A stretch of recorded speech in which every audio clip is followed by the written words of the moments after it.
Why would a man who has everything, money, influence, and a house filled with people who admire him, feel threatened by the quiet presence of a maid? That is the question that sets the stage tonight, in a story that exposes the fragility of pride and the surprising power of humility. Picture this: a grand mansion in New York, its windows glowing with golden light on a cool evening. Limousines line the driveway, and the air is thick with the scent of expensive perfume, polished silverware, and anticipation. Inside, every corner of the room whispers of wealth and privilege. Politicians, CEOs, and socialites mingle with champagne glasses in hand, laughing politely as if competing for attention. And at the very center of it all stands Richard Coleman, the millionaire host whose reputation is built on power, appearances, and his ability to command the room with a single glance. Richard has worked tirelessly to craft this night as a showcase of status. The chandelier sparkles above him, the music swells, and every detail of the evening screams perfection. But perfection, as we'll soon see, can unravel in the most unexpected way. Because while his guests admire the luxury, someone else moves quietly in the background, unnoticed at first, until Richard makes sure she isn't. Emily Parker, the maid, enters the room with a tray of glasses. Her steps are soft, her posture humble, her uniform plain. To many, she's invisible, but not to Richard. To him, her very presence feels like a stain on the polished image he wants to present to the world. Have you ever seen someone so desperate to control appearances that they can't stand even the slightest crack in their illusion? That's Richard tonight. He straightens his tie, scans the crowd, and his eyes land on Emily. The laughter around him doesn't matter anymore. What matters is that this young woman, who was only trying to do her job, has somehow disturbed the fragile perfection he's built. His jaw tightens. He takes a step forward, and in a voice that cuts through the music, he demands that she leave the room, not privately, not discreetly, but in front of everyone. Guests fall silent. Glasses hover mid-air. The moment is sharp, uncomfortable, almost unbearable. What you're about to discover now may surprise you. In that silence, no one dares to defend her. Emily lowers her eyes, her hands trembling ever so slightly as she steadies the tray. She doesn't argue. She doesn't cry out. She simply nods, her quiet dignity standing in stark contrast to Richard's arrogance, and in that simple reaction, something shifts in the air. A few guests exchange uneasy glances. Some whisper, some pretend not to notice, but all of them feel the weight of injustice pressing down on the room. Emily turns toward the door, ready to disappear, and you can almost feel her story slipping into the shadows. But stay with me until the end, because this moment is only the beginning. What seems like a cruel humiliation will soon turn into a revelation that no one in that mansion could have expected, least of all Richard himself. The powerful man who believed he controlled everything is about to lose the one thing he craves most: respect. And the woman he tried to erase from sight is about to become the center of attention in a way that will shake the very foundations of his pride. As Emily takes those quiet steps toward the exit, the air is thick with suspense. Every eye follows her. Every heart beats a little faster. And just when it seems the night will end with silence and shame, the doors at the far end of the room swing open. The doors at the far end of the room swing open, and for a moment, the sound of conversation halts completely. All eyes turn. Every breath seems suspended, as if the entire mansion itself is waiting for what comes next. It's in moments like these, when injustice hangs heavy in the air, that we realize how fragile appearances truly are and how quickly power can shift. And maybe that's why this story touches something deeper in each of us. Because who hasn't felt overlooked? Who hasn't been pushed aside as if their presence didn't matter? If this is striking a chord with you, take a second to share your thoughts in the comments below. Tell me, have you ever witnessed a moment like this, where someone's dignity was dismissed simply because of who they were, or because they didn't fit in? I truly believe that when you share your feelings and your experiences, it creates a community. Here, where stories like Emily's don't just vanish into silence. They gain meaning, they echo, and they remind us we're not alone. And while you're here, if you feel that this story deserves to be heard by more people, a simple like on this video makes all the difference. It may seem like a small gesture, but it's what helps this message reach beyond the walls of this one screen. And if you want to keep walking with me through stories that challenge pride, reveal hidden truths, and remind us of the quiet strength found in the most unexpected places, then make sure to subscribe. By doing that, you're not just following content, you're joining a space where empathy, reflection, and transformation are valued above all. Because what we're building here isn't just storytelling, it's a conversation. It's each of us adding our voice, our perspective, to ensure that lessons like this one don't fade away. So stay with me, keep your heart open, and let's return to that mansion where Emily is, still walking toward the exit, unaware that her next step is about to change everything. Richard Coleman was not just any man in New York. He was the kind of name you'd hear whispered at charity galas, quoted in business magazines, and envied in boardrooms across the country. His empire stretched from real estate developments in Manhattan to luxury resorts along the coast, each property another jewel in his crown of wealth. People said Richard had the kind of luck that turned everything he touched into gold. But those who knew him well understood it wasn't luck. It was calculation, ambition, and an obsession with control. He lived for appearances, thrived on admiration, and carried himself as if the world itself existed to applaud him. Tonight, as he stood in his marble-floored mansion, every detail of the event had been orchestrated with military precision. The polished silver reflected the glow of crystal chandeliers. The walls displayed rare art pieces acquired from private auctions, each carefully chosen to whisper of sophistication and power.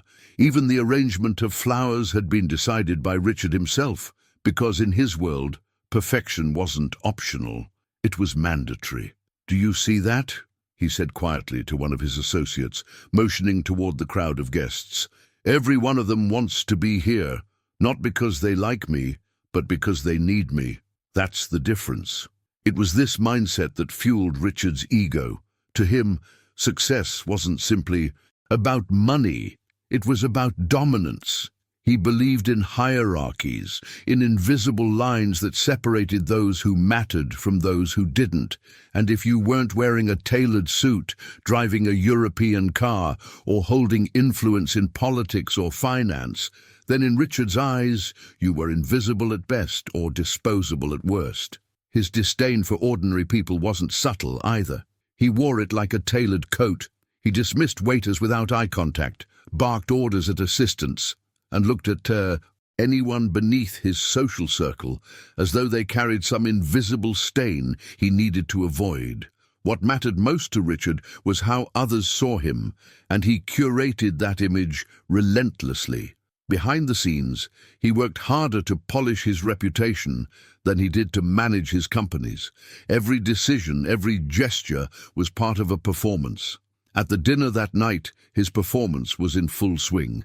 Guests included a senator from upstate, two well-known bankers, a Hollywood producer, and a handful of journalists eager to write about the man of the hour.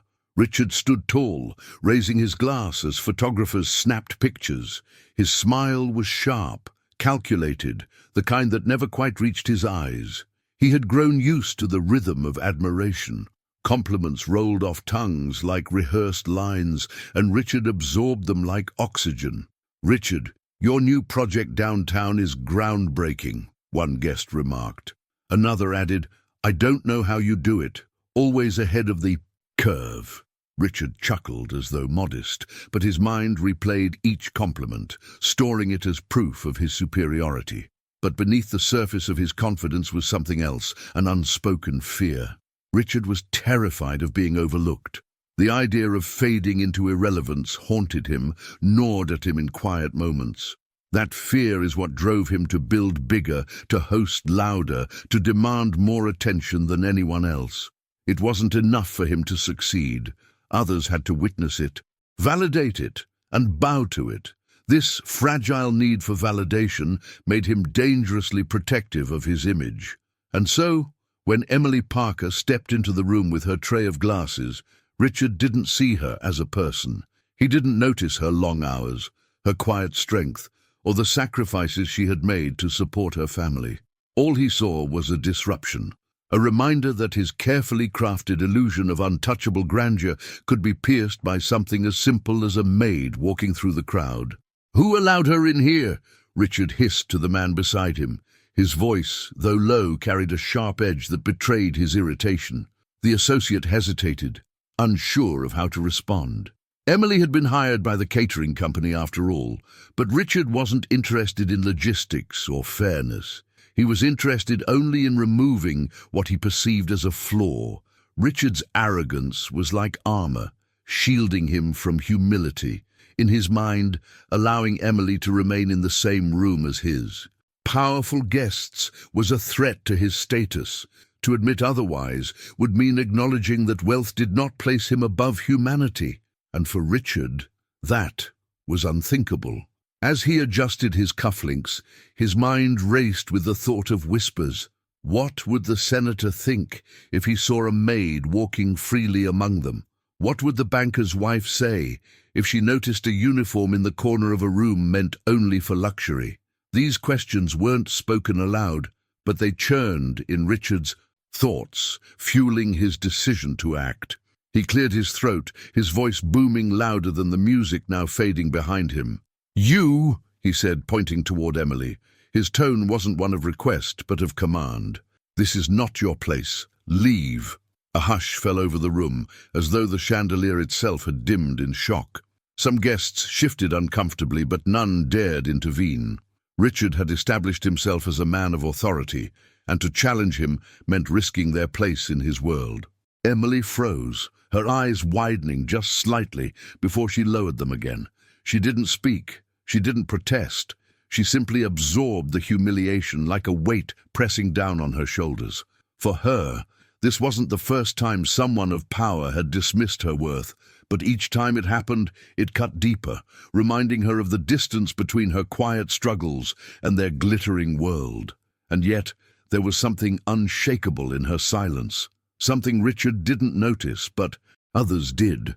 While his words revealed arrogance, hers revealed resilience. In the contrast between his booming voice and her calm acceptance, the truth of their characters began to surface. This was the hidden truth Richard could never understand, that strength is not always loud, and worth is not measured in applause. His desperate need to impress had blinded him to the quiet dignity standing right before him.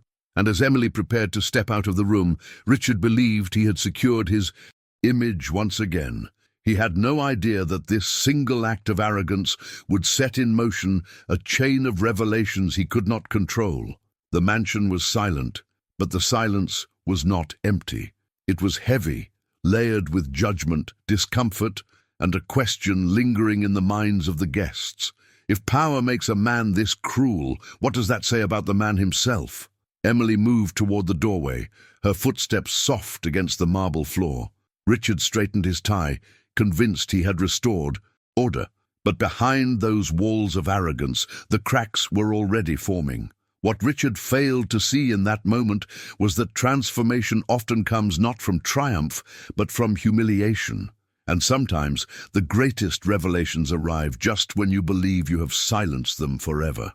The air inside the mansion seemed to tighten, as though the very walls were bracing for what would come next. The story was no longer just about Richard's obsession with appearances, but about the impact of one decision, the fragile balance between power and vulnerability, and the unseen forces waiting to reveal themselves when pride blinds the heart. Emily Parker had never asked to be noticed. She had grown used to living in the background, where her quiet routines carried her from one long shift to another, and her sacrifices often went unseen. At 26, her days began before sunrise and ended long after the city's lights faded into the night. She wasn't chasing status or recognition. She was chasing stability, a chance to keep her younger brother Matthew safe and in school. For Emily, success didn't come in the form of grand gestures or public applause. It was measured in smaller victories: a paid electricity bill, a warm meal on the table, a roof that didn't leak during the rain. Her life was far from the glittering halls of Richard Coleman's mansion. While his evenings revolved around champagne toasts and calculated smiles, hers were spent folding laundry, cooking simple dinners, and reviewing her brother's homework at the worn-out kitchen table of their modest apartment in Queens. Behind the scenes of her quiet demeanor was a journey marked by resilience, by decisions that revealed a mindset focused not on herself, but on the people she loved most. Emily's father had passed away when she was just 19, leaving her mother to raise 2 children alone. For years, her mother juggled cleaning jobs and night shifts until her health began to fail. By the time Emily turned 22, the weight of responsibility had shifted entirely onto her shoulders. She became both sister and parent to Matthew, promising him that his dreams would not be crushed by the same financial struggles that had defined their own childhood. "You'll go to college, Matt," she would whisper late at night when he worried. "You won't have to fight like I do. That's my job." The truth was, Emily often fought battles no one saw. Her mornings were spent serving coffee at a small diner, afternoons cleaning houses for families who barely remembered her name, and evenings working events like this one at Richard's mansion. She carried the exhaustion in her body, but not in her spirit. What she held within was a quiet strength, an ability to endure without complaint, a dignity that came not from wealth or titles, but from the unwavering belief that her sacrifices mattered. When she walked into the mansion that evening, dressed in a simple uniform and balancing a tray of glasses, she didn't see herself as out of place. She saw herself as doing what she always did: working, serving, moving forward. The grandeur of the chandeliers didn't intimidate her. The glittering gowns and expensive suits didn't fill her with envy. Instead, she thought of Matthew's textbooks waiting back at home, of the rent envelope tucked carefully into a kitchen drawer. Every step she took inside that lavish home was part of a larger journey, one rooted in responsibility and love. "Excuse me, ma'am, would you like a drink?" she asked softly to one guest, her voice calm but warm. She didn't force conversation, but when people looked her in the eye, she always offered a gentle smile. To some, she was invisible. To others, she was a fleeting interaction. But to Emily, each moment was another chance to remind herself that her worth wasn't diminished just because others failed to see it. It was precisely this humility that made her presence so powerful, even if Richard Coleman couldn't recognize it. His arrogance saw only a uniform, but if he had looked closer, he would have seen a woman carrying the weight of her world with grace. There was a hidden truth in the way Emily moved, in the way she never let bitterness harden her heart.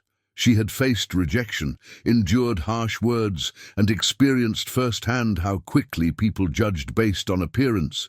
Yet, instead of growing cold, she chose patience. Instead of resentment, she chose perseverance. Emily's journey was one of transformation, not in the sense of rising from poverty to riches, but in the way she learned to find meaning in the smallest details. She believed in the impact of kindness, even when it wasn't returned. She believed that dignity wasn't given by society, it was claimed by the way one carried themselves.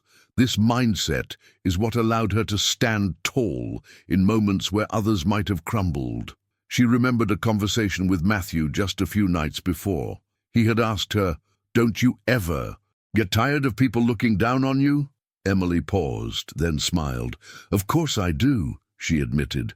"But I've learned that how they see me doesn't define me. My value isn't measured by their eyes, Matt. It's measured by the choices I make, by how I treat people, and by how I never give up on us." Those words echoed silently within her as she felt Richard's glare pierce across the room. She didn't need to look up to know he was watching. She sensed it, the kind of gaze that reduced people to objects that judged worth in an instant.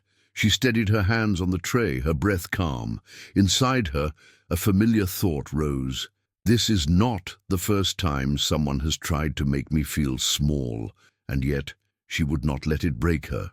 To Emily, moments like these revealed the deepest contrast in life. Some people used power to diminish others. Some used humility to lift others up. She had no wealth, no influence, and no titles, but she carried something Richard lacked: the ability to walk through humiliation and still hold her head high. The guests around her noticed it, even if only subconsciously. There was something unsettling about the imbalance, the cruelty of Richard's words clashing against the quiet resilience of the young woman he tried to erase. It stirred something unspoken in the room, as if everyone could sense that beneath this confrontation lay a hidden story, one that carried more weight than all the polished speeches and lavish displays of wealth combined. Emily's presence was not an accident that night. Though Richard believed she disrupted his performance, fate had placed her there for a reason. Life has a way of bringing certain people into the spotlight, not through choice, but through necessity. And in the next breath, in the next decision, the delicate balance between power and humility would shift again, revealing truths that no amount of money or influence could control. As Emily neared the doorway, her tray still steady despite the tremor in her heart, the mansion seemed to hold its breath. Richard believed he had silenced her, that he had restored his image. But beneath the glitter of the chandeliers, the story was already changing course, carrying both of them toward a revelation neither could predict. Richard Coleman had spent weeks rehearsing this night in his mind, polishing every corner of his mansion until it gleamed like a stage. To him, the gala wasn't just a dinner, it was proof of his dominance, a spectacle meant to display his influence to senators, financiers, and journalists who could carry his name into headlines the next morning. Every laugh, every toast, every camera flash served his purpose. But control is fragile, and it often shatters in the smallest, most unexpected ways. Emily Parker didn't intend to interrupt the performance. She moved quietly, her tray balanced with practiced ease, her eyes lowered as she weaved between clusters of guests. She was careful not to disturb conversations, careful not to draw attention, but sometimes presence itself is enough to stir unease. Richard's eyes caught her from across the room, and in that instant, the mask of his charm cracked. The laughter of his companions faded into background noise. All he could see was the uniform, the plain black shoes, the soft humility that stood out against silk gowns and polished tuxedos. To him, she wasn't just a maid. She was a threat to the illusion he had so carefully built. "Why is she here?" he muttered to himself, though his words dripped loud enough for his closest associate to hear. His jaw clenched as he straightened his cufflinks, scanning the faces of his elite guests, checking to see if they had noticed too. For Richard, perception was everything. If one person thought his party lacked refinement, his image, his empire, felt at risk.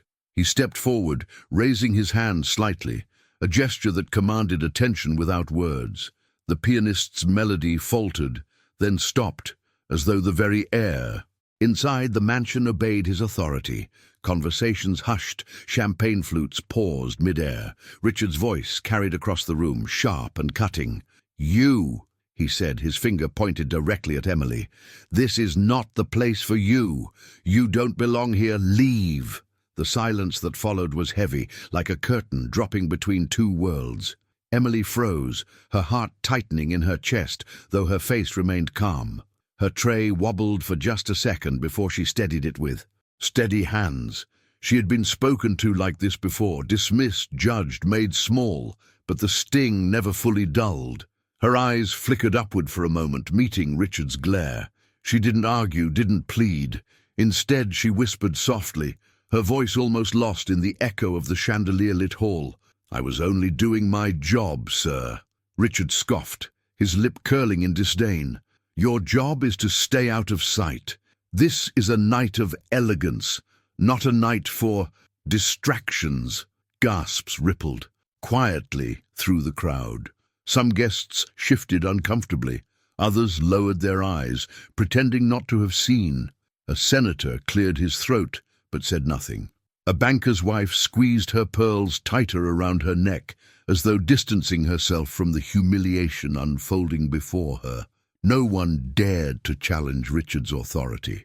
After all, power can silence even the most uneasy conscience. Emily's posture remained composed, though a knot of pain tightened in her stomach.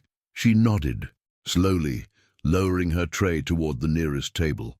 "Of course," she said, her tone steady, though her chest ached with the weight of injustice. Her quiet dignity stood in stark contrast to Richard's booming arrogance, and in that moment, the hidden truth of both their characters became visible. Richard's need to humiliate revealed weakness more than strength, while Emily's calm surrender carried a resilience no wealth could purchase. It was a clash of two mindsets, one desperate to dominate, the other choosing dignity even in silence. Behind the scenes of the glittering party, thoughts were shifting. Guests exchanged subtle glances, unspoken words flickering in their eyes. They admired Richard's wealth, yes, but they were unsettled by the cruelty he displayed so openly. Few would voice it, but the impact lingered. Because when arrogance is laid bare, it leaves a mark deeper than the most expensive suit or the grandest mansion. Emily stepped toward the doorway, her shoes making the faintest tap against the marble floor. Each step carried more than her weight. It carried her journey, her sacrifices, her decisions that had brought her into this very room. Richard believed he was erasing her presence, but in truth, he was drawing every pair of eyes toward her. The revelation was unspoken but undeniable. While Richard thought he controlled the spotlight, the story had already shifted toward Emily. And as the silence stretched longer, as the tension coiled tighter, the grandiose mansion seemed to brace itself for the next collision of pride and humility that was about to unfold. Emily didn't argue. She didn't plead or try to explain the schedule the catering manager had given her, or that the tray in her hands was meant for the far table, where the senator's aide had asked for still water. She simply lowered her gaze, let one breath move in and out to steady her hands, and placed the tray on the nearest marble sideboard without a sound. The chandelier caught the rim of a glass and sent a small ring of light across her cheek, as if the room itself hadn't yet decided whether to shame her or shield her. She blinked away the heat gathering at the corners of her eyes. No tears. Not here. Not tonight. Tears would only feed the story he wanted told about her. The quiet became so complete she could hear the thin slip of her own breath, the faint clink as one glass settled against another, the soft rustle of gowns shifting as people tried not to stare and failed. She straightened the cuff at her wrist and tucked a loose strand of hair behind her ear, an automatic gesture she'd learned in kitchens and banquet halls all over the city, small moves that restored order when a person with power tried to take it away. The impact of humiliation is strange. It doesn't always arrive in a wave. Sometimes it settles like powder, dusting the lungs, making each inhale deliberate. Emily recognized the feeling. She had felt it in a hospital billing office when a clerk spoke. To her, as if she were incapable of understanding numbers. She had felt it in a hiring interview when the manager skimmed her application and said, "You went to community college?" Oh, she had felt it even as a child when she asked for an extra carton of milk in the school cafeteria and the lunch lady sighed loud enough for the line to hear. But what had started as moments she wanted to run from had become the very soil where her mindset changed. Pain had taught her a different kind of posture. Shoulders down, breath slow, eyes steady. If she had to choose a weapon, she would choose patience. "I'll go," she whispered, to no one in particular, more a promise to herself than an apology to anyone else. It wasn't surrender. It was a decision, one of those quiet decisions that map the behind the scenes of a life. Her choices had always been like that, invisible to outsiders, visible in results. Rent paid on time, Matthew's field trip forms signed and funded. A second-hand laptop bought in. A good condition because he needed it for a chemistry class. The world rarely applauded those decisions. That didn't make them smaller. A flicker of motion at the edge of her vision. The pianist's hands paused in mid-air, unsure whether to resume. A journalist lowered her phone, choosing not to capture a photo. The banker's wife glanced at the floor, as if the vein of marble there held a more pleasant truth than the one living at eye level. Humiliation performs like theatre. Even those who do not want to watch feel trapped in the audience. Emily could feel the room pulling inward around Richard's words, and she let the pull pass through her like wind through reeds. She'd learned that resistance at times only amplifies a cruel moment. Sometimes the better transformation arrives when you refuse to hold the cruelty at all. Her fingers brushed the tray's rim once, a private ritual, a reset. She didn't clutch it.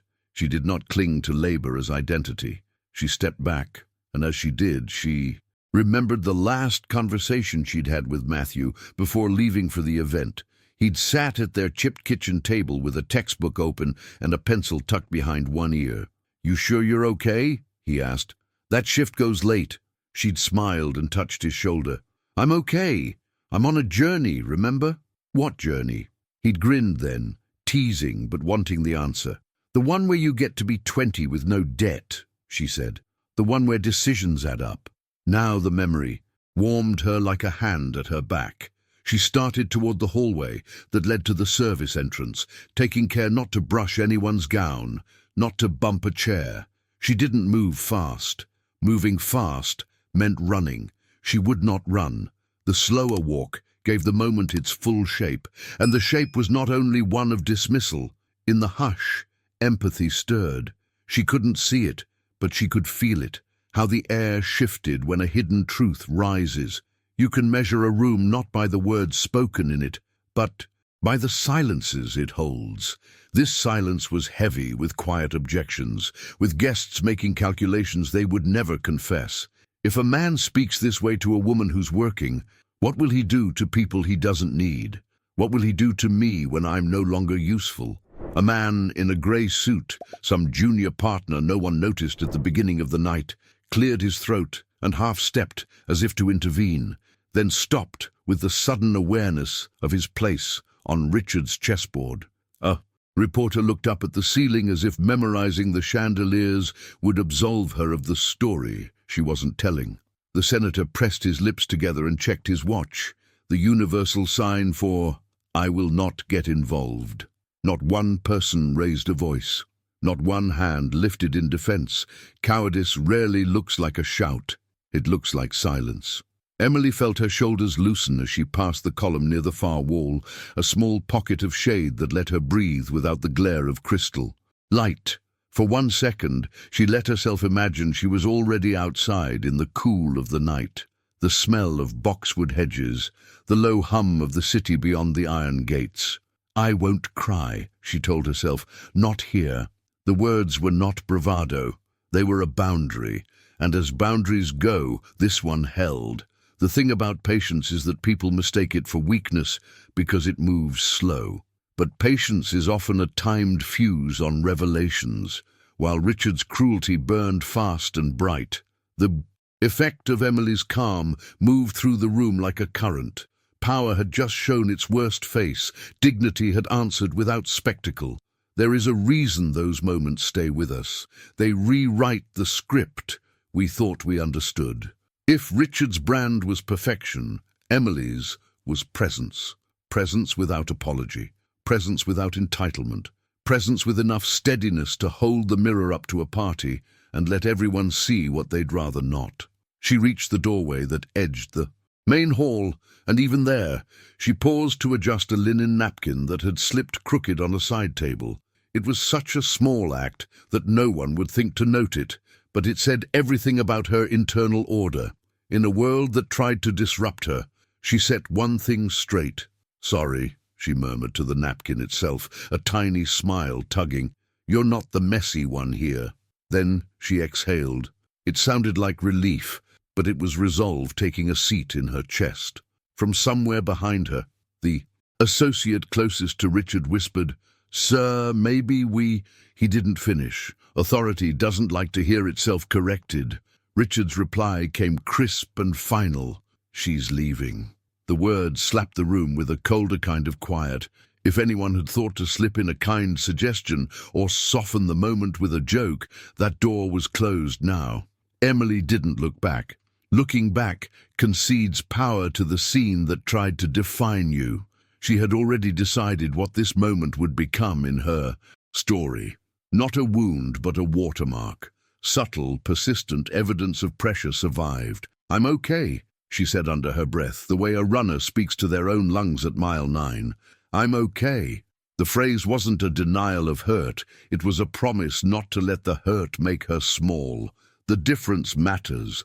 Suffering can shrink a person until they match their pain, or it can stretch them until capacity grows around the pain.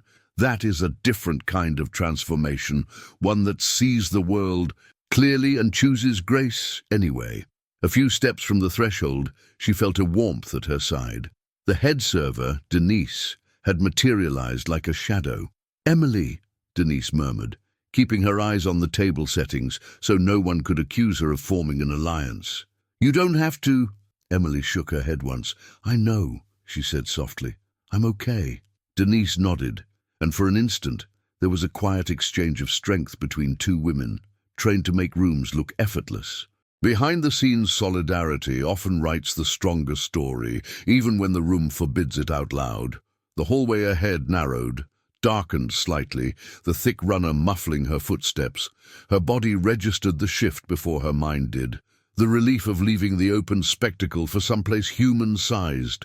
With each step, the heat of humiliation cooled into something else, something with edges she recognized, the clarity that follows a hard decision. You don't choose how others behave. You choose the meaning, and meaning is a kind of shelter. "I'll clock out early," she told herself. "I'll pick up a breakfast shift, make it back up." Her problem-solving slipped into place the way it always did when life tossed a new bill, a new repair, a new demand across her calendar. Decisions make a map even when the road feels broken. She was already picking a route, yet the mansion refused to let the moment end quietly. A murmur rose, strange, like a wind changing direction, not loud enough to be alarm, not soft enough to ignore. Emily glanced up despite herself. A ripple moved through the crowd in the main hall, a human wave of attention redirecting toward the entrance. She couldn't see the doors from where she stood, but sound carried. The low creak of heavy hinges, the whisper of camera shutters rearming, a voice at the front announcing a name with a deference that did not belong to Richard.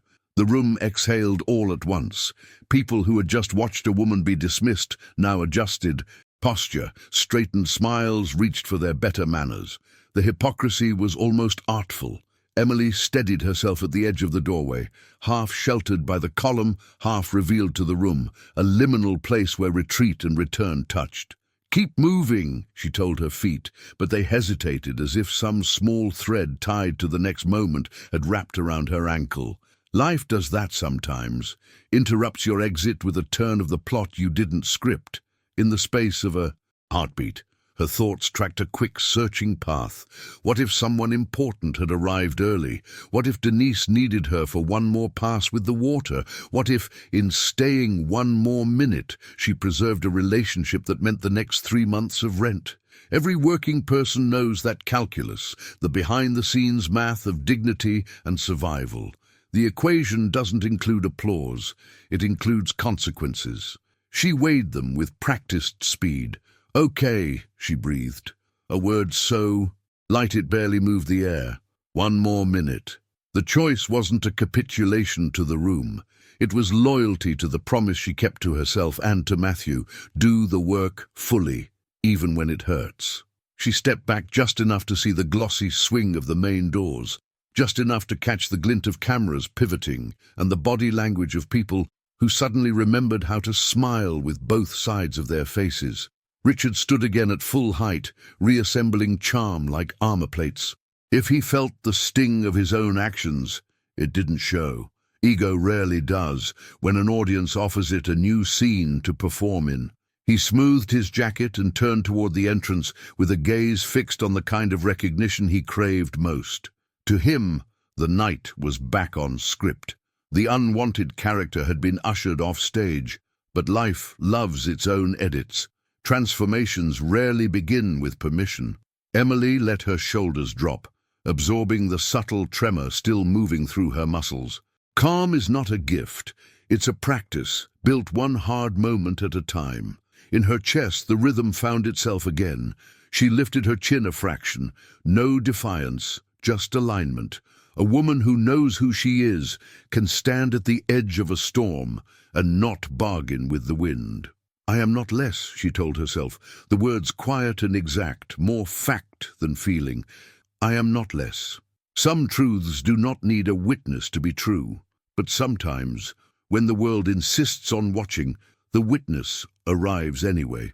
The me murmurs grew from a scatter of whispers into a single focused hum, the kind that signals a figure with gravity has stepped into the room. Everyone turned, as if pulled by the same wire.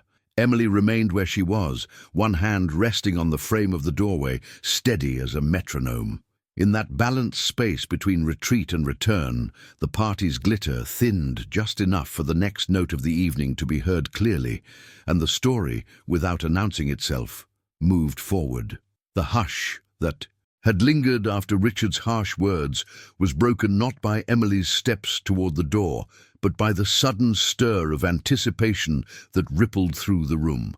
A murmur began at the far end of the hall, low at first, then swelling like a wave. Heads turned, shoulders shifted, and a subtle energy ran through the air as the heavy oak doors at the entrance began to swing open. The brass handles gleamed under the chandelier's light, and the hinges creaked with a kind of gravity that drew every pair of eyes in the room. Something, or rather someone, was about to redefine the scene. Emily froze mid-step, her hand brushing the edge of the doorway for balance. Her instinct had been to slip into the quiet anonymity of the service hall, to let the night swallow her humiliation in silence. But life doesn't always permit exits on our terms. She stayed where she was, half hidden by the column, half exposed to the glow of the party, her breath caught in the pause between what had been and what was coming. The doors opened wide, and in stepped David Harris, the mayor of New York City. His presence alone was enough to reset the room. Tall, broad-shouldered, dressed not in ostentation but in authority, he carried himself with the ease of someone accustomed to being both respected and scrutinized. The flash of cameras punctuated his entrance, reporters lifting their devices almost instinctively, as if trained by years of expectation to capture every arrival of consequence. Conversations halted mid-word.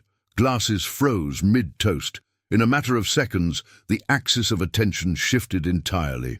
Richard Coleman straightened immediately, tugging once at the lapel of his jacket and smoothing his tie. His earlier sneer evaporated, replaced with the polished smile he wore like armor at every public event. Here was his chance to recover, to rewrite the narrative of the evening with the arrival of the guest he considered most important. To Richard, the mayor was more than a politician. He was a trophy, a symbol of validation that proved his place among the city's power brokers. "Mayor Harris," Richard said, his voice suddenly warm and expansive, carrying the practiced tone of hospitality. He stepped forward, arms outstretched, as if to welcome not just a man, but the very embodiment of authority into his home. The guests followed his lead, adjusting their postures, smiles snapping back into place, as though cruelty hadn't just been displayed in front of them minutes earlier. It was a revealing performance, dignity and shame, erased as quickly as wine stains on a linen cloth. But David Harris didn't look at Richard first. His eyes scanned the room, sharp but kind, registering the scene not just in surface details, but in undercurrents. Politicians live in a world of appearances, but Harris had built his reputation on cutting through them. He saw the stiffness in the guests' shoulders, the way silence had clung a little too long, the way Emily stood at the edge of the room. Her uniform, a stark reminder of the contrast Richard had tried so hard to erase. Emily felt her pulse quicken. She had seen the mayor's face before, on billboards, in campaign flyers, in the news, but never this close. She hadn't expected his gaze to brush past her at all, but when it did, it paused, just for a second, but long enough to matter. She lowered her eyes again, unsure whether to shrink further into the shadows or simply stand as she was. Richard, oblivious to the subtle exchange, launched into his performance. "What an honor!" he declared, his voice louder now, trying to re-establish command of the room. "We've all been waiting for you. This evening wouldn't be complete without your presence." The mayor smiled politely, but it was the kind of smile that suggested he was already measuring the truth of the moment behind the words. "Thank you, Richard," he said, his tone even. "I didn't want to miss this gathering." He glanced again toward the edge of the room where Emily remained. Richard, eager to draw the spotlight back onto himself, gestured grandly toward the decorated tables, the glittering guests, the spread of food that gleamed under silver covers. "As you can see, we've spared no effort. Elegance, after all, is the mark of true success." The irony of his words hung in the air, thick as perfume. Guests shifted again, some suppressing smirks, others silently weighing whether Richard understood how hollow he sounded. For those who had witnessed his dismissal of Emily only moments before, his grand declarations of elegance felt like a stage set wobbling on its supports. Emily's hand tightened on the doorway, her body caught between the urge to vanish and the strange magnetism of what was unfolding. She hadn't expected to matter in this room. She rarely expected to matter in any of the grand spaces where she worked, but something in the mayor's pause unsettled her. It wasn't pity in his eyes. It was recognition, as if he knew more than appearances should allow. The guests leaned forward, eager to watch the interaction between two powerful men, but unaware that the real turning point of the night wasn't in Richard's polished greeting or the mayor's entrance. It was in the quiet collision of stories, one built on arrogance and image, the other on resilience and humility, that was about to surface. The atmosphere shifted again, the air charged with a kind of curiosity that doesn't fade easily. Everyone sensed, even if they couldn't articulate it, that this wasn't just another handshake between wealth and authority. Something more waited behind it, some hidden truth about to reveal itself. And as Richard positioned himself at the center of the spotlight he craved, the real story began to tilt toward Emily, the woman he had tried so hard to erase. The mansion, with all its marble and chandeliers, seemed to hold its breath once more, ready for the revelation that would redraw the lines of power before anyone inside could predict it. For a fraction of a second, the room felt like a photograph, every smile frozen, every glass suspended, every motion paused under the glassy glitter of the chandeliers. Then the stillness cracked, not with Richard's voice, but with a smile that didn't belong to him. David Harris looked past the host and let warmth rise into his face, the kind of warmth a person reserves for someone who matters for reasons that have nothing to do with headlines. His eyes found Emily at the edge of the doorway, half in shadow, and the recognition was instant, unforced, personal. "Emily," he said, stepping forward with the easy certainty of a man who already knows where he's going. "I'm so glad you're here. I wouldn't have come if you hadn't invited me." Gasps didn't break the silence so much as reshape it. The banker's wife's pearls stilled against her chest. A reporter's hand hesitated over a camera button, then pressed anyway, as if the reflex needed proof. Someone near the string quartet. Let a bow slip and catch against a violin string with a soft, startled scrape. The sound was minor, but it sliced neatly through pretenses. Attention pivoted, not toward Richard's perfect center-stage moment, but toward the very person he had tried to remove from the picture. The social contrast was almost architectural, power bent toward humility, authority meeting patience with gratitude. Richard's smile faltered, then failed. He didn't move at first. It was as if the stage light he thought he controlled, had swung and pinned him to the wall in his own house. "Mr. Mayor," he began, the Polish struggling to find itself. "Welcome. The words arrived late and thin, like an understudy called to the stage without a script. Emily felt her name land in the room with a weight that surprised her. She had never heard it spoken like that in a place like this, clearly, respectfully, without the shortcut of "Miss" or the flattening of "you there." For a beat she wondered if she were mistaken. Maybe there was another Emily in the crowd, a donor or a council member's wife. But the mayor's expression left no space for doubt. He was looking at her as if the night's coordinates were set not by chandeliers and marble floors, but by the outline of her silhouette in the doorway. "Mayor Harris," Emily said, the words small and honest. "Good evening." There was no performance in her tone. She didn't move to the center of the room or step back into the shadows. She stood where she was, grounded. "I'm working tonight," she added, the truth offered plainly, like a hand extended without expectation. "I can see that," Harris replied, a thread of humor softening the line without erasing its sincerity. "You always show up where it matters." He took a few steps closer, not so far as to make a spectacle of a greeting, but far enough to close the distance that status usually stretches wide. "Thank you for reaching out." The word invited circled the room like a hawk, and every person standing under it felt the shift in altitude. Invitations in Richard's world were currency, curated, traded, withheld. That the mayor's presence hinged on the ask of a woman in a service uniform didn't fit the mansion's script.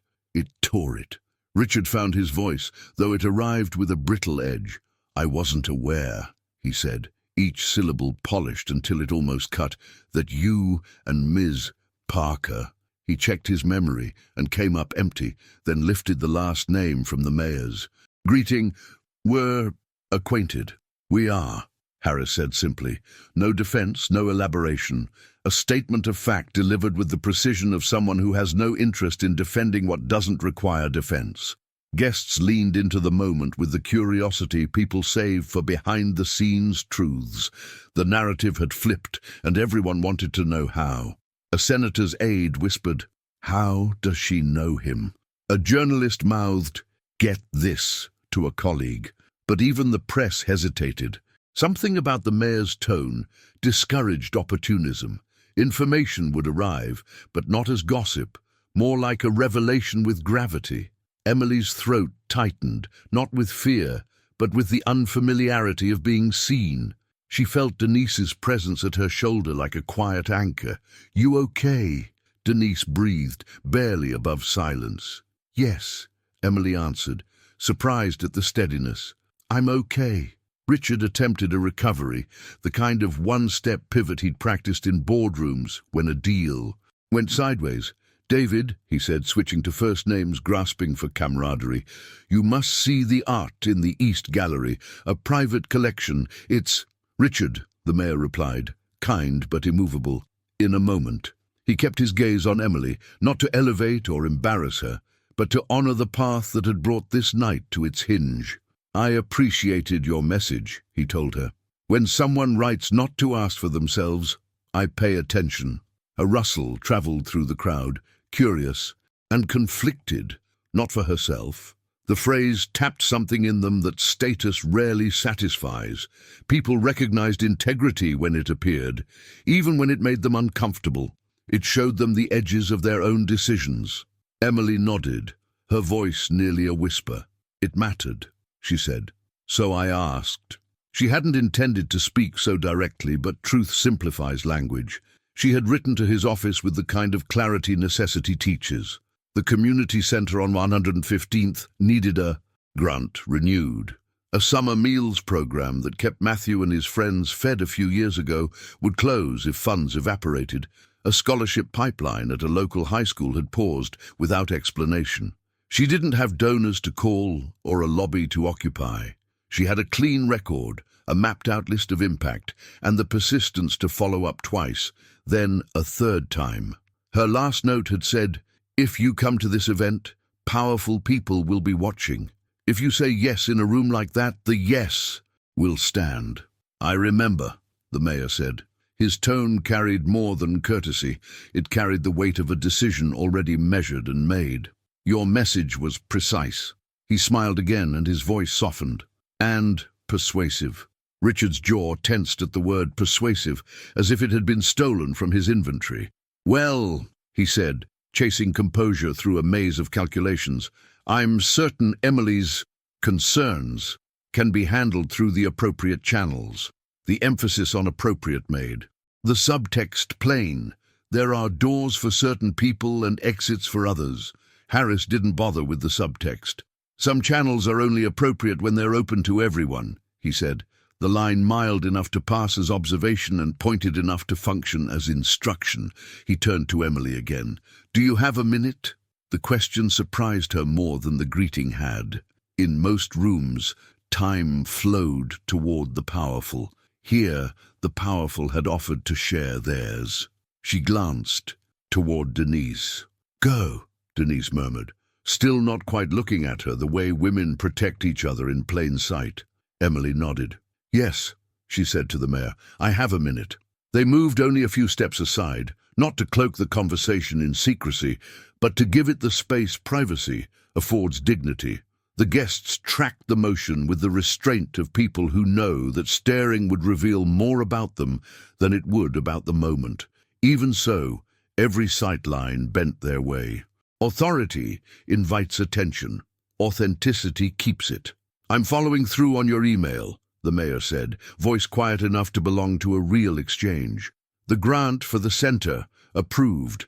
The meals program, funded through the fall, with an option to renew if metrics look like last year's. And the scholarship pipeline, I've already reached the superintendent. That pause ends this week." Emily blinked, a small, stunned breath leaving her like a weight she hadn't dared count. "Thank you," she said, the words plain and whole. "It will change things." She didn't perform gratitude, she inhabited it. "I wrote because I didn't want promises," she added softly. "I wanted decisions."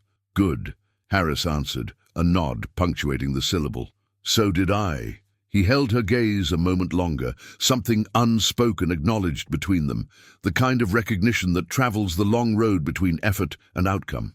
"And Emily," he said, a last thread added to the fabric, "I'm here for your invitation tonight, not the printed one, yours." Conversation in the hall stirred again, 1,000 small conclusions forming and reforming. The guests were reconstructing the story in real time, each retelling itself in their minds. The hidden truth was simple and inconvenient. The night's most consequential connection had not been brokered by wealth, but by a woman many of them hadn't seen until she was nearly escorted out. Richard stood a few steps away, contained and combustible. He tried to translate the scene into a language that made sense to him and failed. "I'm sure we're all appreciative of the mayor's responsiveness," he said to no one and everyone, a bland sentence wearing an expensive suit. He pivoted to Harris.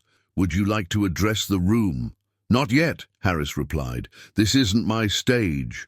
He let that rest a second, then added, "It's the city's, and the city shows up in uniforms as often as it shows up in tuxedos." He didn't glance at Richard. He didn't need to. Emily felt the knot in her chest loosen, not because a spotlight had found her, but because the night had refused to agree with a lie. She could feel the impact spread, the subtle recalibration of a crowd confronted with the difference between display and substance. In the space of minutes, the house had offered one version of authority, and the moment had delivered another. A guest near the bar whispered, "I misread her." Another answered, "We all did." The admissions were small, but they mattered. They were the kind of micro-transformations that begin to alter a culture long before anyone prints a new program. Richard attempted to step back into the current and redirect it. "Mayor Harris," he said, with a laugh that would have worked in any other room on any other night. "Perhaps we'll toast to community partnerships later. For now, let me show you the mayor's phone buzzed, a brief interruption that he silenced without checking. He looked toward the grand staircase, where A photographer had positioned a portable light in hopes of capturing a handshake image that could be labeled "Two Leaders, a Line." Harris didn't move toward it. He looked instead at the corridor where Emily had stood moments ago, halfway between exit and return, and then back at her. "You staying on for the shift?" he asked. Emily nodded. "Yes," she said. "I finish what I start." "Good," he answered. "So do I." The string quartet, recovered now, tried to ease music back into the room, something gentle and unassuming, a melody that could carry conversation without smothering it. It worked in the way good music works, letting people feel more than they could name. The cameras didn't flash as often, the guests' voices lowered into tones that suggested thought, not performance. The event hadn't ended, it had changed register. Richard's associate edged close, voice low. "We can still pull this back," he murmured. "A speech, a donation announcement, something splashy." Richard stared. Straight ahead, eyes reflecting the chandelier's fractured light. "No," he said, the word cut from a harder stone than his usual charm. Not yet. He didn't know what to do, not because he lacked resources, but because the old script had slipped, and he hadn't written a new one. That is what happens when a moment refuses to be about you. Emily returned to the service path with Denise, unhurried, shoulders level. "You all right?" Denise asked again, this time letting their eyes meet. "I am," Emily said. "It's not about me." She meant it, and still she felt the tremor of a deeper certainty take root. Sometimes the journey brings you to a door you didn't ask to open, and when it swings wide, you learn who you've been becoming. At the edge of the hall, the senator's aide typed a message he would later show his boss. "We need to be at the center next month." A journalist changed the first paragraph forming in her head, less about a host, more about a hierarchy reversed. A donor's wife, tucked. Away a private resolution, to ask for first names when she spoke to staff, and to mean it. None of it was loud, but impact rarely starts by shouting.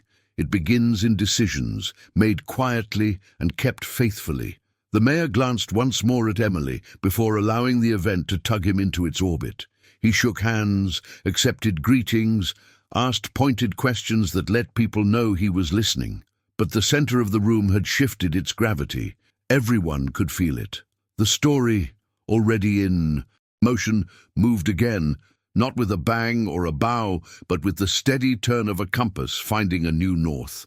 And there, in the rearranged air of Richard Coleman's perfect night, the next revelation waited, patient and certain, ready to test what the room had just learned.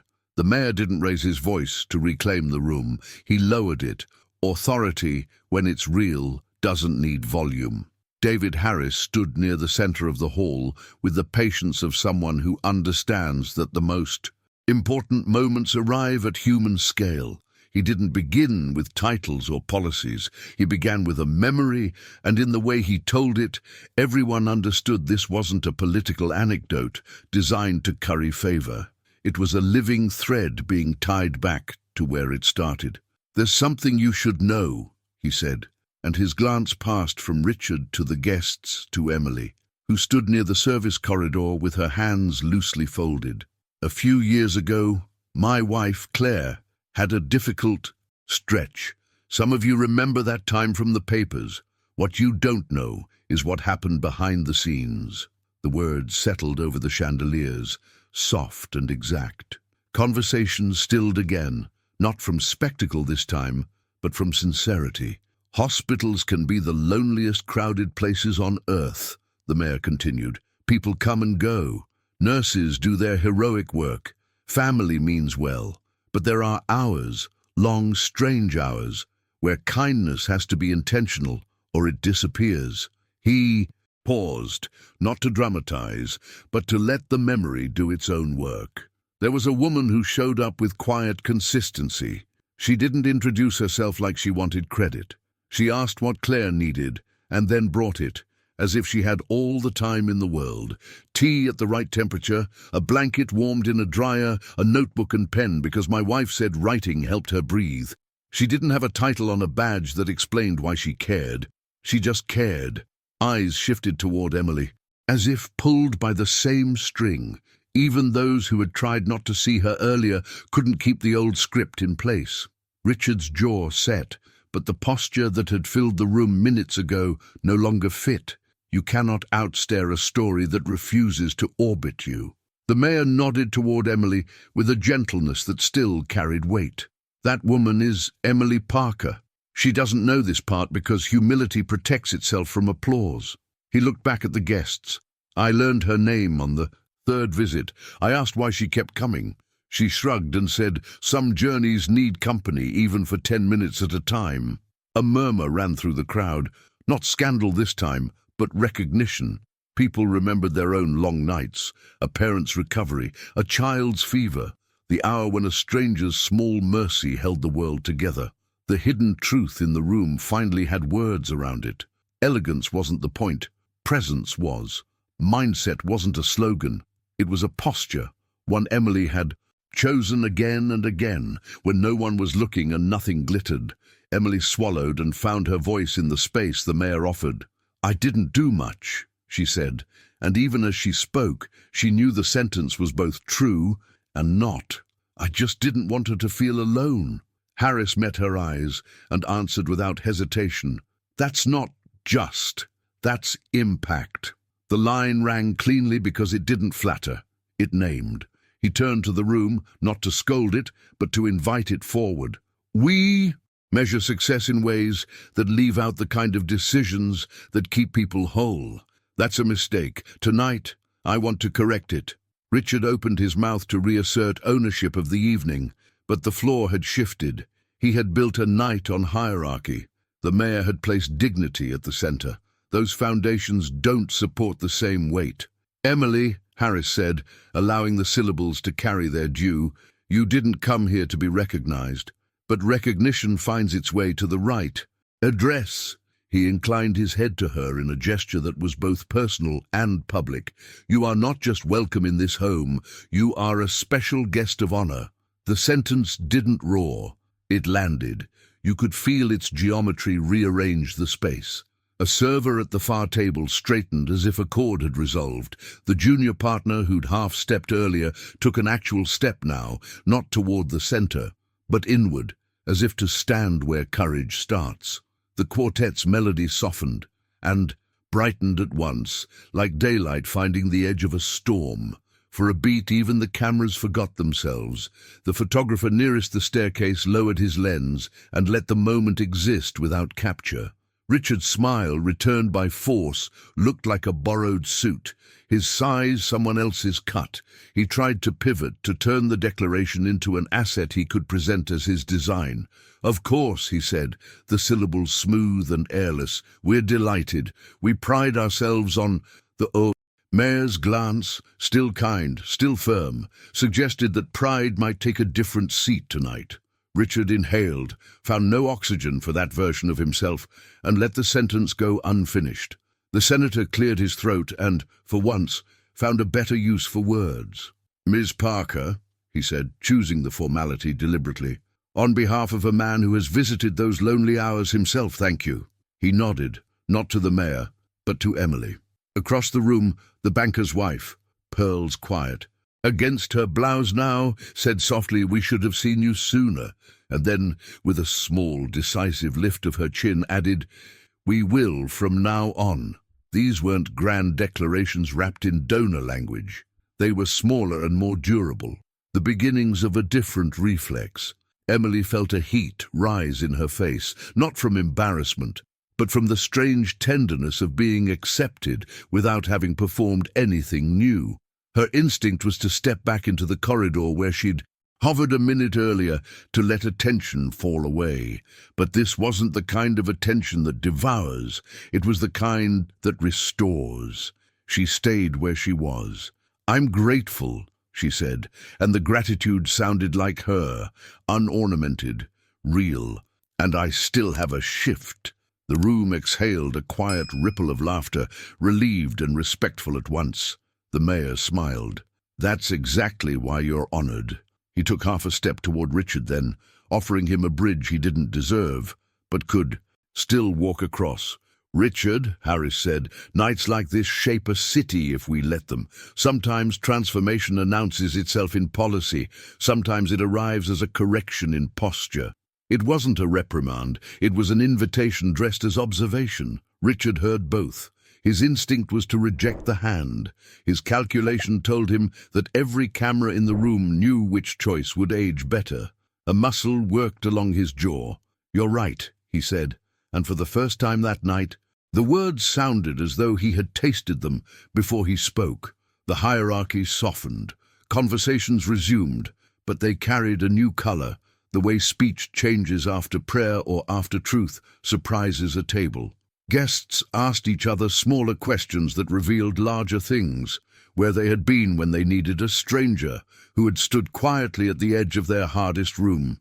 A journalist typed 3 lines, deleted them, then wrote in the margins of her mind, "Dignity doesn't clink like crystal. It holds like a hand." She would not print that, but she would keep it, and it would change the way she told the story. Denise shifted closer to Emily with the particular joy of someone watching justice land without makeup. "You okay, honey?" she asked, the affection plain. "I am," Emily said. "I don't know what to do with it, but I am." Denise smiled. "Do what you always do. Decide what matters and move toward it." In the background, the staff, too used to becoming scenery, began to stand. A fraction taller, as if the room had returned them to their actual size. The mayor, gently refusing a line of photo ops, leaned once more into the conversation that had begun this turn. "You never told us your own reason," he said to Emily. "Why keep showing up for Claire?" Emily considered. She could have manufactured a noble answer. The truth was simpler and stronger. "Because I've needed people to do that for me," she said. "When no one owes you time, time is the most generous thing." Harris nodded, and the nod carried more than agreement. It acknowledged a shared ledger settled not in dollars, but in decisions. From the far side of the room, Matthew's chemistry teacher, who happened to be there as a +1 to a donor, recognized Emily with a start. "That's Matthew Parker's sister," she whispered to her date. "He's a good kid." The date said almost reverently, "Of course he is." Tiny confirmations like that don't trend, but they build culture. The house felt it. Richard's associate edged close again, but this time he came not to strategize, but to adjust. "We could move Ms. Parker to a guest table," he suggested, the language catching up to the reality. Richard's eyes flicked in Emily's direction, then back to the mayor. The old reflex, control, met a new constraint, truth. He exhaled, the sound smaller than his suits. "Yes," he said, and the word didn't sound like surrender. It sounded like an overdue decision finally made. "Set a place." Denise's eyebrows shot up, then softened into something like satisfaction. "Come on," she murmured to Emily. "Let me fix a setting that doesn't come with a tray." Emily hesitated. "I can help serve." Denise squeezed her hand, quick and discreet. "You just help this whole room," she said. "Let us work. Let them see." As a place was cleared and set, with care, not ceremony, the quartet shifted to a piece that felt like light expanding. The mayor shook hands, but each handshake looked less like a photograph and more like an exchange of accountability. People asked him about the grant, the meals, the scholarship pipeline, and he answered in specifics, not slogans. The evening's glamour didn't vanish. It matured. You could sense a collective mindset tilt from display toward substance, from spectacle toward service. Emily sat when the place was ready, not at the head table, not tucked into a corner, but at a round where conversations intersected naturally. A teacher, a nurse, a mid-level city planner, a restaurateur who'd grown up 2 subway stops from her. No one introduced her as a symbol. They introduced themselves like neighbors. "I'm Jonah," the planner said, offering a hand. "We've needed someone to ask the city the right questions." Emily smiled, a little unsure, a little amused. "I didn't know they were the right ones." The nurse laughed softly. "They were?" Across the room, Richard watched, and in the watching something subtle began. He had built his legend on being the first to speak, the first to be noticed, the first to close. Tonight he had been forced to be the first to listen. He looked toward the service corridor where Emily had almost disappeared, and then to the table where she now sat. There was a cost to the old posture he hadn't counted. The distance it put between him and the parts of the city that actually keep it alive. For a long second, the calculation in his eyes gave way to something less guarded. He didn't step forward yet, but a thought, unfamiliar and honest, took a seat. I've been measuring the wrong things. The mayor caught that flicker the way people who live among decisions learn to read faces. He didn't press. He simply turned his attention back to the table where Emily sat and asked a question that would carry the evening forward in a direction no donor list could have predicted. "If we're serious," he said, "what do we build next from here?" And the room, already reshaped, leaned toward the answer as the night kept moving. Richard Coleman had always believed he could shape a room like clay in his hands, pressing it into whatever form best suited his ambitions. For years, that belief had proven true. He could silence critics with a glance, redirect attention with a toast, and turn the faintest whisper of his name into applause. But on this night, inside the marble walls of his own mansion, Richard found that the room no longer bent to his will. Instead, it bent away from him. The spotlight he had tried so hard to keep fixed on himself now illuminated his arrogance, every cruel syllable still echoing in the minds of those who had watched him dismiss Emily. As the mayor's words wrapped around the gathering, affirming Emily not just as welcome but as a guest of honor, Richard's chest tightened with a kind of panic he wasn't accustomed to. He was used to being envied, not judged. He could feel it in the air, the subtle but undeniable shift in perception. His guests, the very people he had invited to admire his wealth and power, now saw him differently. They weren't staring at his collection of art anymore. They weren't dazzled by the chandeliers or the imported wine. They were staring at him, and in their eyes, he wasn't a leader. He was the man who had tried to humiliate someone whose worth he hadn't bothered to understand. The banker who had toasted his visionary genius earlier now avoided his eyes. The senator who had shaken his hand so firmly on arrival sat with his gaze fixed on the floor. Even the journalists, who usually hovered like bees around nectar, scribbled notes with an edge that felt less flattering and more investigative. Every corner of the room reflected back at Richard the hidden truth he had always tried to bury.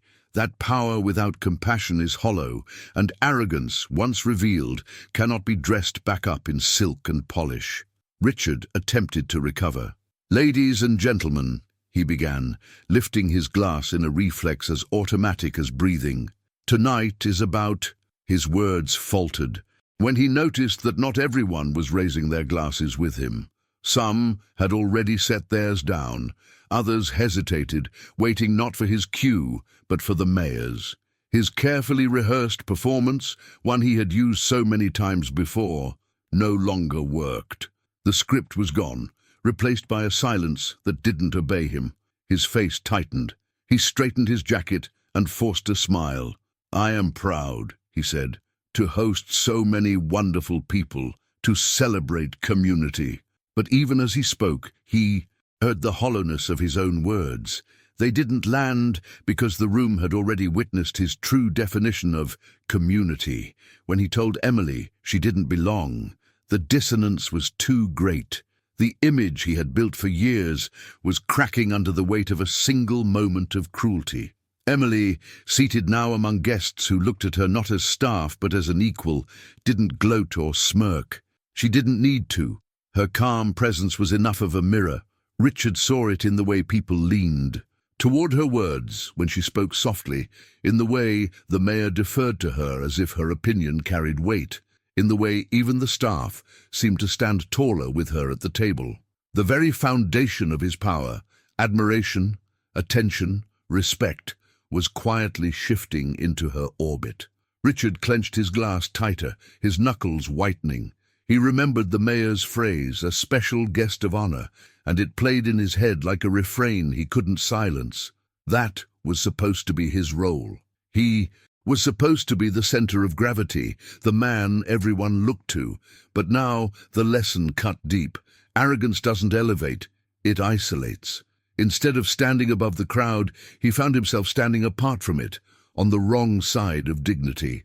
A guest near the bar leaned toward another and whispered, "Did you see how he treated her before?"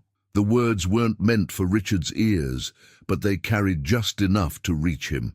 His chest burned. Humiliation doesn't always arrive with a shout. Sometimes it arrives as a whisper loud enough to echo. Richard tried to force another smile, but it felt brittle.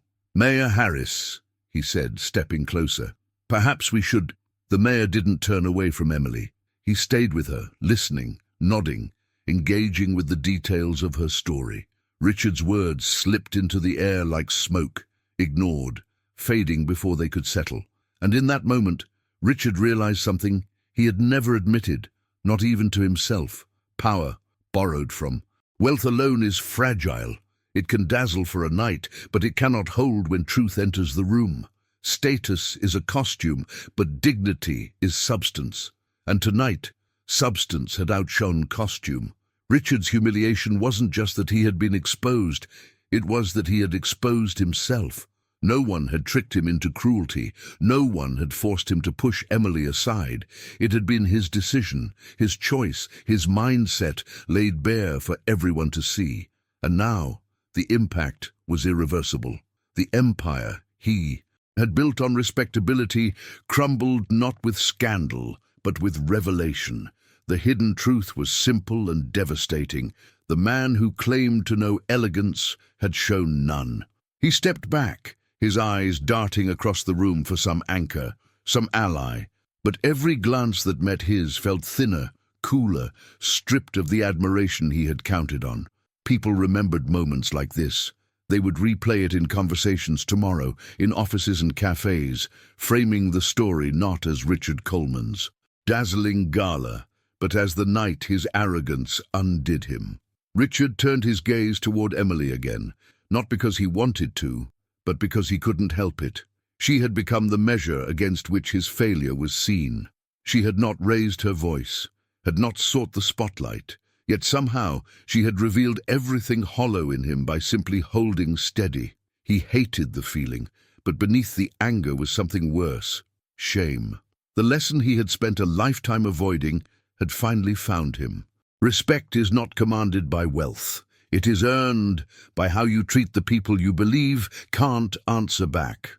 And as the music swelled gently again, as the conversations turned toward Emily and away from him, Richard felt himself shrinking inside his own mansion, his carefully constructed image collapsing brick by brick.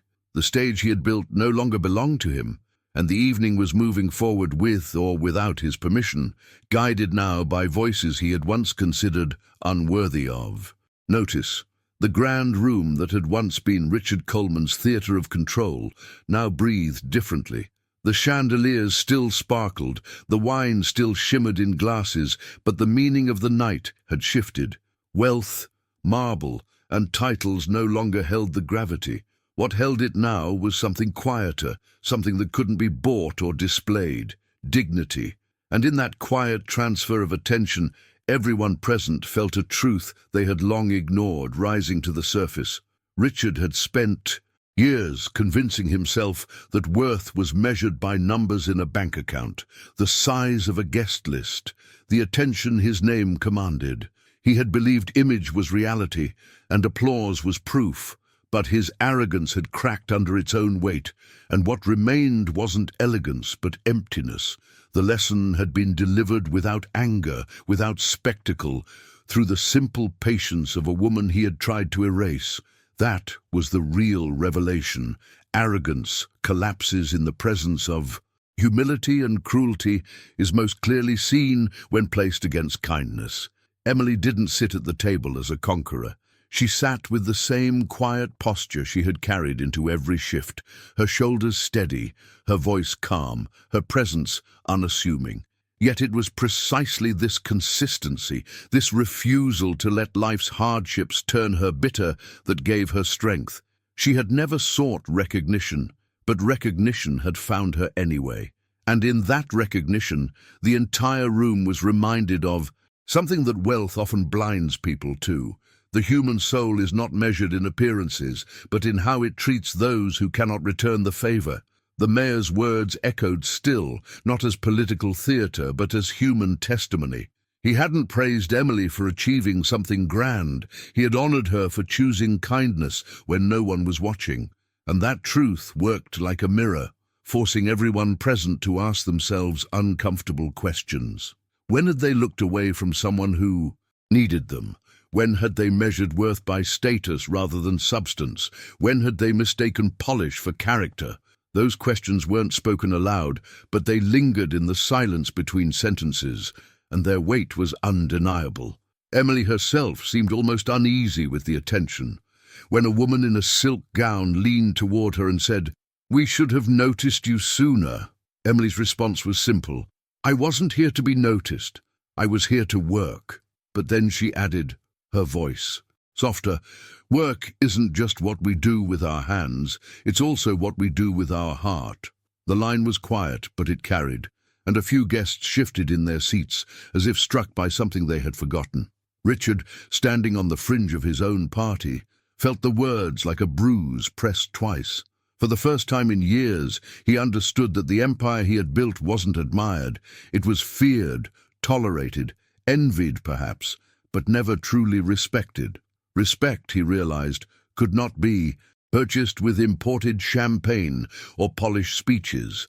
Respect was earned in the small, unseen moments, like when a woman brings tea to a patient because she remembers the details others forget, or when she refuses to let humiliation steal her calm. That was the hidden truth that had been in the room all along, waiting to surface. The transformation was not Emily's. She had already chosen who she was long before this night. The transformation was in the room itself, in the way people's eyes softened, in the way conversations bent toward sincerity instead of pretense. It was in the way even the staff, usually invisible, carried themselves differently, as though Emily's recognition had pulled them into the circle of dignity too. And perhaps it was also in Richard, though he would never admit it aloud, not yet, but the silence inside him, the one that came after shame, was the kind that sometimes makes room for growth. True worth had announced itself, not with trumpets or fanfare, but with patience, humility, and a willingness to show up for others. It was a reminder that the lives we touch matter more than the fortunes we flaunt, that dignity outlasts applause, and that kindness, once planted, grows in places we least expect. No chandelier could outshine that, and no marble floor could outlast it. As the music swelled once again and the night moved forward, the room carried with it an unspoken understanding. Wealth may host the party, but kindness defines it. Appearances may impress for an evening, but dignity leaves an impact that lingers long after the lights go out. And in that mansion, on that night, everyone present had felt the shift. They had witnessed arrogance fall and humility rise, and they would remember it, not as Richard Coleman's perfect evening, but as Emily Parker's quiet revelation. And as the guests leaned closer to one another, whispering about what they had just seen, the story didn't end. It simply turned a page, opening into the next chapter of a journey that had only just begun. Sometimes a story like this leaves us quiet for a moment, doesn't it? It reminds us how much kindness and dignity matter in a world so caught up with appearances. If you stayed with me all the way through, I'd love to know. Leave a comment saying something like, "I'm with you until the end," or "This message was for me." It's always moving to see how these stories resonate with you. And if you felt the impact of what we shared tonight, a simple like on this video helps keep these kinds of stories alive and reaching more people who need them. If you want to keep walking with me through reflections like this, go ahead and subscribe. You'll always find new journeys and hidden truths waiting here. And since we've come this far together, don't stop now. There's a video right here that ties perfectly into what we've just explored. Click it, and let's continue the conversation there.